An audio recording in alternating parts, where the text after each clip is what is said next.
Welcome to Anna Story Tales. सल्तनते Suryanagar में खुशियों का समा था क्योंकि शहजादी अनुराधा की शादी का ऐलान हो चुका था। शहजादी का रिश्ता दूर दराज के एक मगरूर और जालिम शहजादे विक्रम देव से तय पाया था। ये रिश्ता महज सियासी दबाव की वजह से था क्योंकि शहजादी का बाप बादशाह अपनी सल्तनत की हिफाजत के लिए ये इत्तेहाद चाहता था। लेकिन शहजादी अनुराधा को विक्रम देव का गुरूर और इसकी दौलत की नुमाइश से नफरत थी। वो तो किसी ऐसे जीवन साथी की तलाश में थी जो इसकी दिल की आवाज़ को समझ सके। बादशाह ने ऐलान किया कि शादी के मौके पर शहजादी दुनिया का सबसे मुनफरिद और महंगा लिबास पहनेगी। मुल्क भर से बड़े बड़े दर्जी महल पहुंचे। विक्रम देव ने भी अपनी दौलत के जोर पर एक गैर मुल्की दर्जी को बुलाया जिसने हीरे और सोने से भारी भरकम लिबास तैयार किया। मगर शहजादी ने इसे देखना भी गवारा ना किया। वो तो किसी ऐसे लिबास की मुंतजिर थी जो इसकी रूह का अक्स हो। इसी शहर के एक कोने में कार्तिक नाम का दर्जी रहता था। कार्तिक के पास ना वसाइल थे मगर इसके पास हुनर का एक अनमोल खजाना था।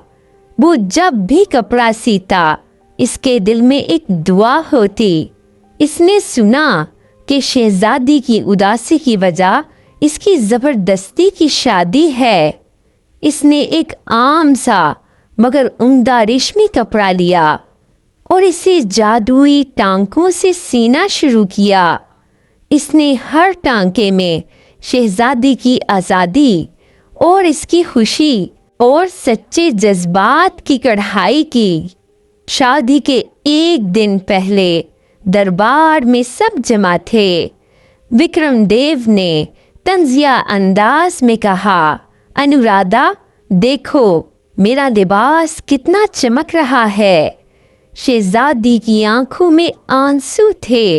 इसे लगा कि आज इसकी जिंदगी की कैद शुरू होने वाली है। तभी कार्तिक अपनी एक छोटी सी पोटली लेकर दरबार में हाजिर हुआ। मुहाफिजों ने इसे रोकना चाहा मगर शहजादी ने इशारे से इन्हें मना कर दिया। कार्तिक ने जब लिबास निकाला तो दरबार में सन्नाटा छा गया। वो लिबास बज़ाहिर सादा था मगर जैसे ही इस पर महल की रोशनी पड़ी वो सितारे की तरह जगमगाने लगा। वो कपड़ा शहजादी के जज्बात के साथ रंग बदलता था। शहजादी ने जैसे ही इसे छुआ इसे महसूस हुआ कि वो आज़ाद है। विक्रम देव गुस्से से चलाया, ये मामूली कपड़ा ये इस लिबास का मुकाबला करेगा जिस पर मैंने लाखों खर्च किए हैं। लेकिन शहजादी ने जब वो लिबास पहना तो पूरा दरबार हैरान रह गया। वो लिबास शहजादी के हर कदम के साथ एक पुरस्कार और पाकीज़ा खुशबू छोड़ रहा था। ये कोई आम दर्जी का हुनर नहीं बल्कि कार्तिक की रूह का अक्स था। शहजादी ने आईने में खुद को देखा तो इसे अपनी आंखों में वो चमक और एतमाद नजर आया जो बरसों से खो चुका था। शहजादी ने सबके सामने विक्रम देव को मुखातिब करते हुए कहा, मुझे ये लिबास नहीं बल्कि इस लिबास को सीने वाले की सच्चाई पसंद आई है। तुमने मुझे दौलत का लिबास दिया लेकिन कार्तिक ने मुझे मेरी रूह का लिबास दिया है। मेरे दिल में इस शख्स के लिए जगह है जिसने दौलत को नहीं इंसानियत को तरजीह दी। शहजादी अनुराधा का दिल कार्तिक की सादगी और इसके हुनर और इसके खलूस पर हार चुका था।